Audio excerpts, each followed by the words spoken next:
പൗരത്വ നിയമം പോലെ അതല്ലെങ്കിൽ മറ്റ് നമ്മുടെ രാജ്യത്ത് വരുന്ന പല ഭേദഗതികളും പോലെ രാജ്യത്തെ ഒരു വിഭാഗത്തിനകത്ത് അരക്ഷിതാവസ്ഥ സൃഷ്ടിച്ചുകൊണ്ട് ഇന്ത്യയിലെ സാമുദായിക സാഹോദര്യത്തിനകത്ത്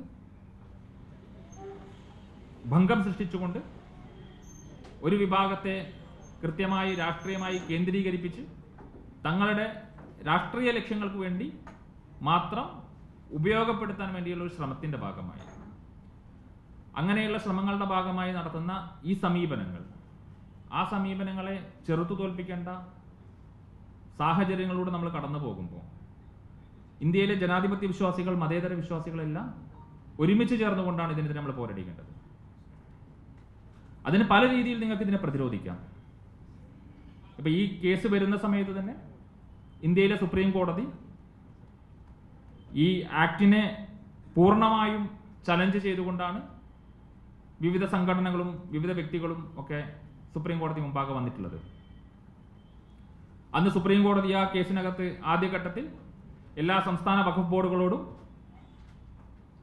സംസ്ഥാന സർക്കാരുകളോടും തങ്ങളുടെ അഭിപ്രായങ്ങൾ അറിയിക്കാൻ വേണ്ടി ആവശ്യപ്പെട്ടു. ഇൻട്രി വഖഫ് കേസ് എന്ന് പറയുന്ന കേസിനകത്ത് സുപ്രീം കോടതിയിൽ ആദ്യം തങ്ങളുടെ നിലപാട് പ്രഖ്യാപിച്ച സംസ്ഥാന വഖഫ് ബോർഡാണ് കേരള വഖഫ് ബോർഡ്.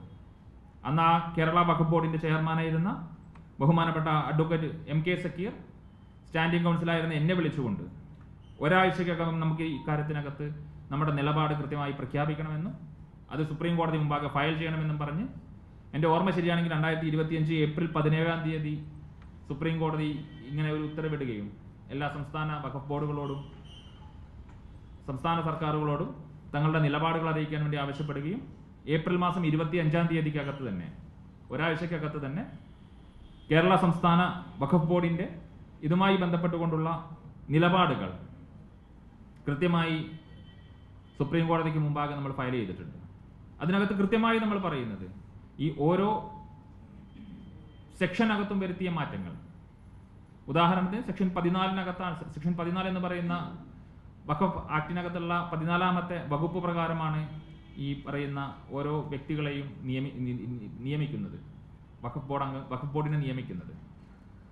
അതിനകത്ത് ചെയർമാൻ ഉൾപ്പെടെയുള്ള വിവിധ കാറ്റഗറിയിൽ നിന്ന് വിവിധ മണ്ഡലങ്ങളിൽ നിന്ന് തിരഞ്ഞെടുക്കപ്പെടുന്ന വ്യക്തികൾക്കകത്ത് ഇത്തരം അമുസ്ലിം അംഗങ്ങളെ ഉൾപ്പെടുത്തുന്നതുമായി ബന്ധപ്പെട്ടുകൊണ്ട് അത് ജനാധിപത്യ വിരുദ്ധമാണെന്നും ഭരണഘടനാ വിരുദ്ധമാണെന്നും വിശ്വാസികളുടെ